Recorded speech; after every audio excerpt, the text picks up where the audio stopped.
just because you want to do an STO and you create a security token and call it a security token doesn't make it so, right? You still have a corporation, right? And corporations or LLCs are byproducts of state law. And as you see in traditional equity markets, you have classes of securities. You have not only debt, but then in the equity realm, you have preferred, common, and you have series of preferred, series of common, or classes of common. And you see often in the context of STOs, companies that are, stating that they have this security token for sale, but they're not incorporating that into the corporate form, right? They're not accounting for that properly in the context of state law. And so the question becomes, do you really have the security, right? Because just because you call it a token, and it's represented by a token, it can be represented by a piece of paper, right? It doesn't make it so. So that begs the question, what do you do? And I think the best practice, and again, I see these, I read these offering memorandums for STOs, and it's not a common thing, whereas it needs to be almost a mandatory exercise. And that is with respect to creating a class of security that are representative of or equal to the security token itself, right? So if you're doing, let's say, like a preferred equity token, you would want to make sure that there's sufficient authorized preferred stock in the company's articles of incorporation, and then create a series through a certificate of designation, which is something you can file with the state, which enumerates the rights that are associated with that class of preferred stock. Or it could be like a Class B common, or if it's just a Class A common, right? You need to enumerate that. And you need to not only enumerate that from the perspective of the company's charter, but also in your offering memorandum, right?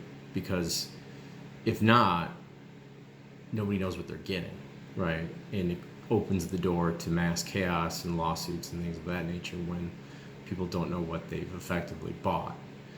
So, one methodology that I tend to like is the creation of a series or class of equity securities and the concurrent issuance of that, or the issuance of a reserve with that of the token, right? So to the extent that you say you had 10 million authorized shares of Series A preferred, and your token is equal to, one token is equal to one share of that Series A preferred, and you sell 5 million, I would either concurrently issue that into Treasury for the benefit of the token holders, right? Or create a reserve that would disallow you from issuing more than the 10 million that's been authorized, and then somehow impeding the 5 million that you've sold, right? That way people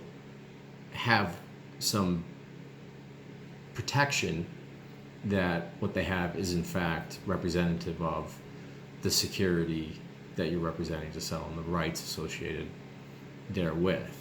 And if you're doing like a redemption function, which you see a lot in STOs, where one could effectively burn their token, exchange for a certificated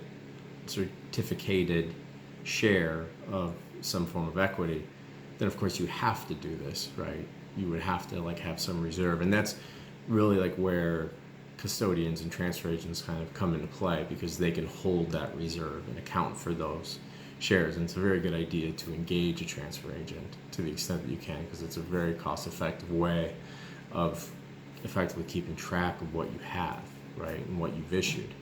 But it's just all too often that you see a company that is issuing like a preferred equity token, but on their corporate charter they have 0 authorized preferred stock, or they're offering a Class B common, but there's no authorization provided for or series of certificate of designation with respect to that class of common.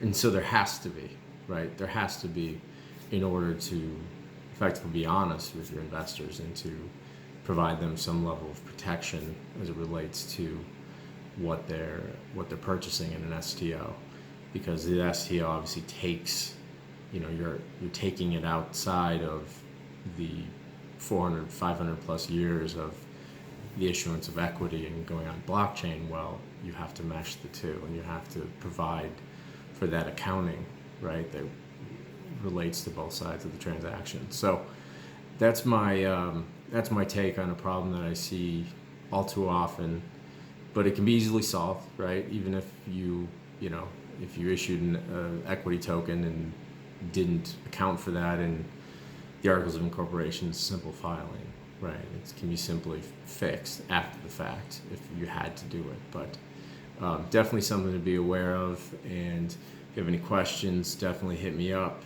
Adam at AdamTracy, TRACY.io. Happy to discuss it in greater detail and